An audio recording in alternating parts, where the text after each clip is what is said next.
I'm going to try to make a quick summary, if you can do such a thing, in a chronological order of years for a person who may be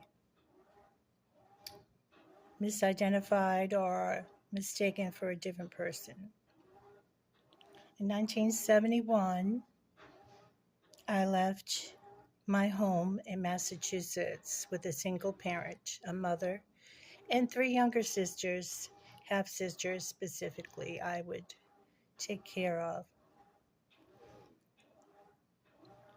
I was offered to go into the foster care system and I accepted, being that there was not a good home life for me, to put it in a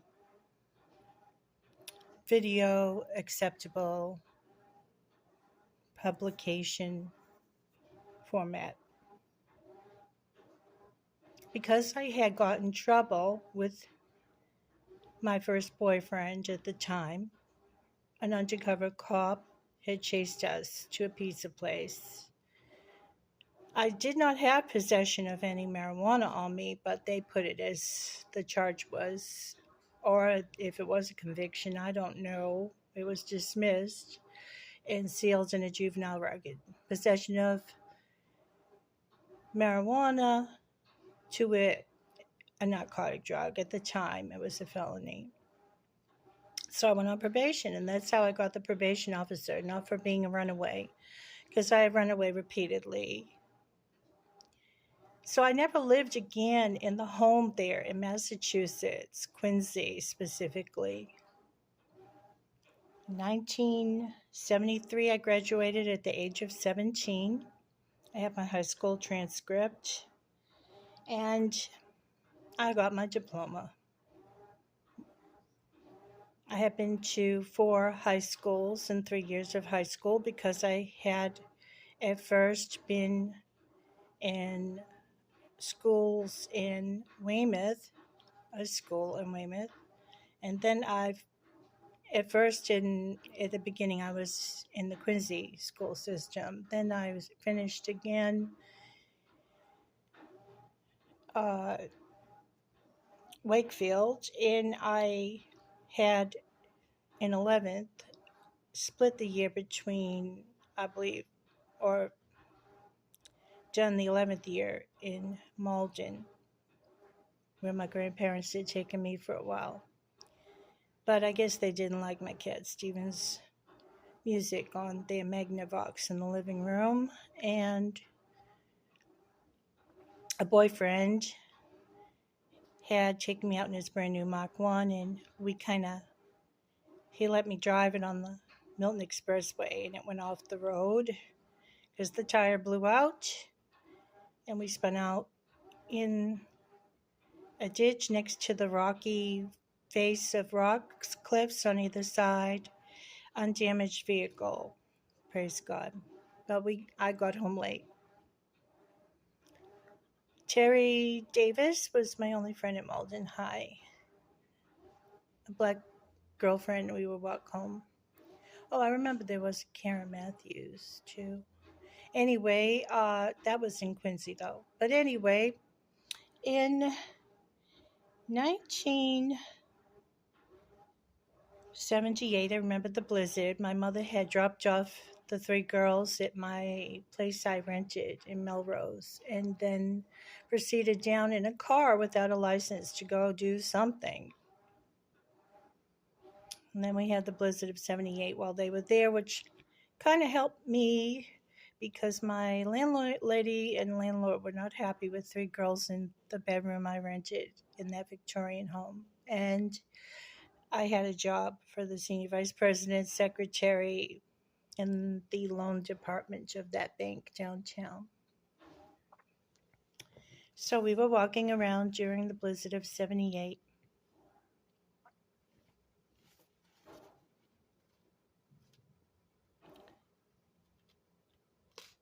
But I skipped over the marriage. Right out of high school, I married my first husband, and that was to last about a 2 year, 2.5 years. I'm not sure. Then I enlisted in the Army almost, but I only took the physical and the Armory physical, and the acceptance letter came, but I didn't sign up. However, before I had divorced that first husband, there was a slight stay where I signed myself in at the urging of friends to a hospital. I think I was in there 2 weeks because I had witnessed the supposed casting out of demons of a demonically possessed person that was taken into our home by the other party that we shared the home with.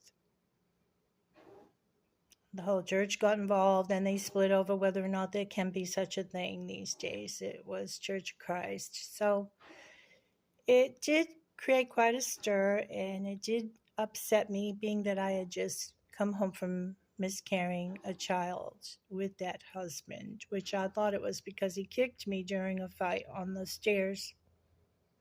But it turned out later it was uterine malformation. When in years to come, I realized that. Now, in 19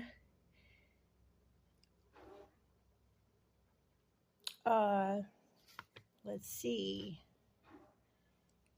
1982, I want to say, I married my second husband. That was after I had acquired a downstairs apartment to my grandfather's house and was working at New England Telephone as a directory assistance operator, 411 at the time.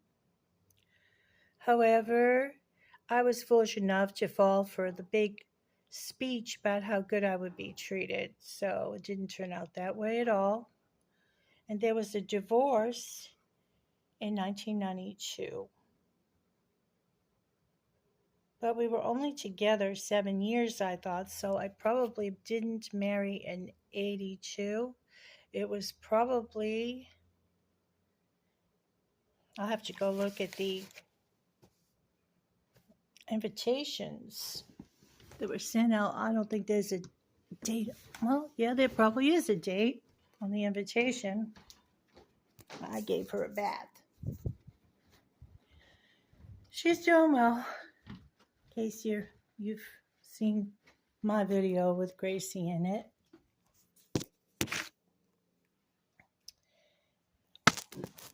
Now, I'm just trying to put out a factual summary of chronological order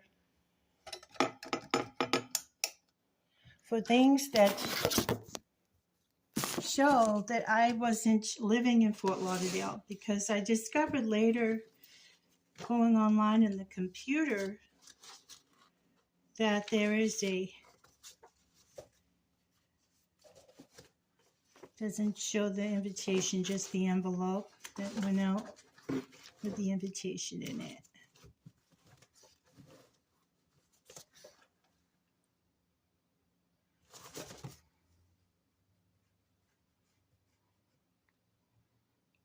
Well, the thing that I'm trying to put forth is, I found something online.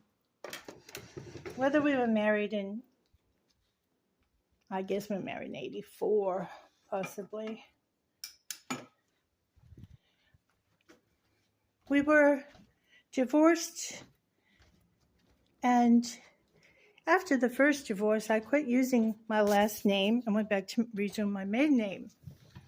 When someone else, a family member, began using that first marriage name,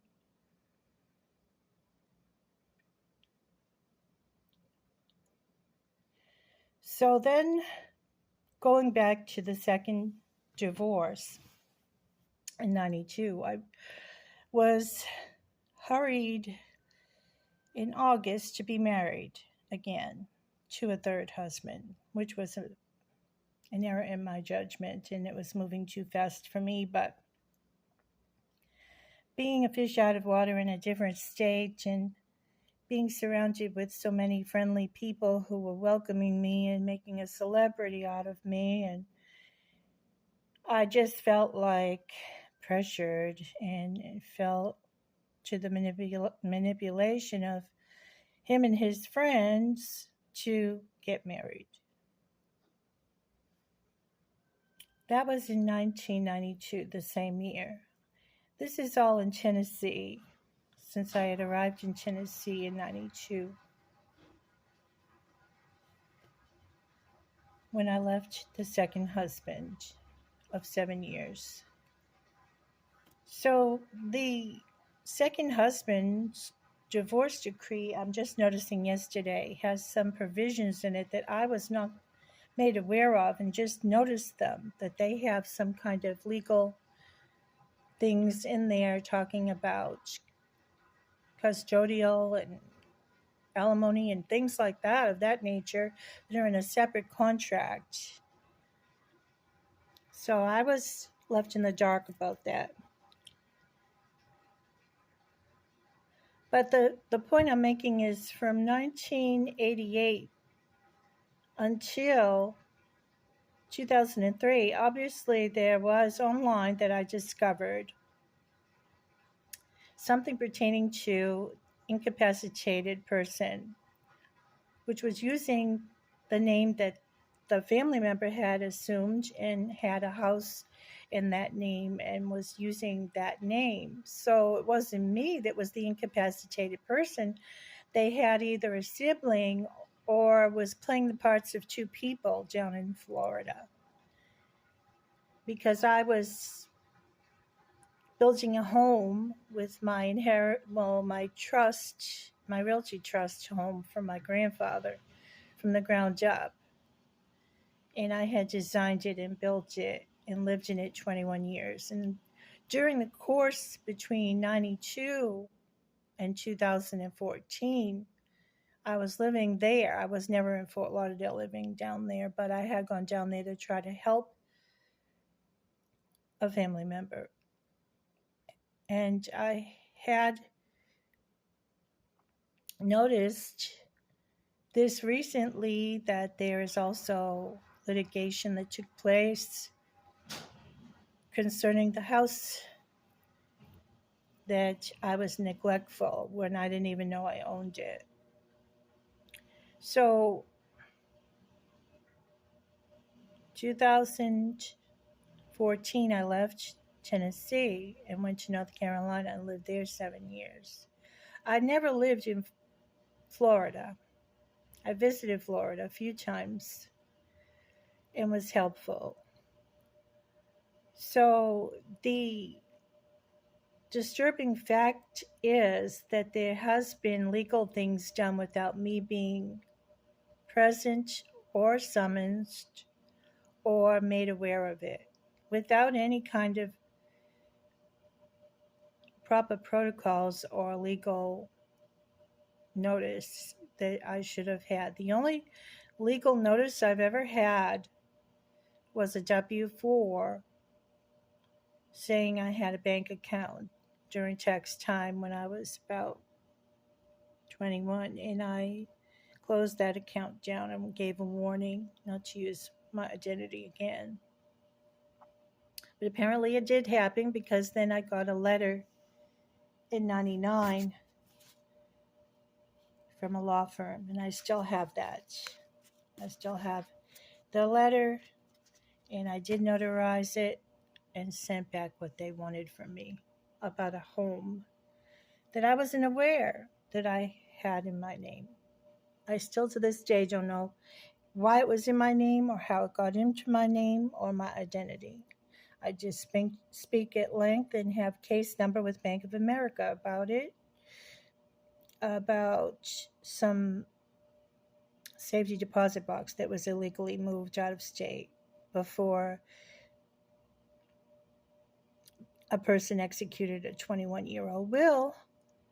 And I objected to that and tried to be heard by a judge, but the lawyer that the other party had gave a hearing date before the amount of days I was allowed to send this document in pertaining to why I was filing what I filed at the court. So the hearing was done before the proper amount of allotted time to have it heard for an answer. The lawyer had what I wrote through email, but the judge did not receive it yet. Basically, that was ignored, but it wasn't done correctly. But I'm trying to just put forth here in a video for anyone interested that I did not ever use my first married name since the divorce decree with that particular party back in 74, I believe it was 74, could have been 75. I never used that name but for the few years, the 2 or 3 years married to that person. So, to my horror, when a family member lay dying, I realized there was also a home in Massachusetts that was the office of that particular name, which it's a mystery to me. How I've never lived in that house or been part of that household since 1971. Have a blessed day, everybody.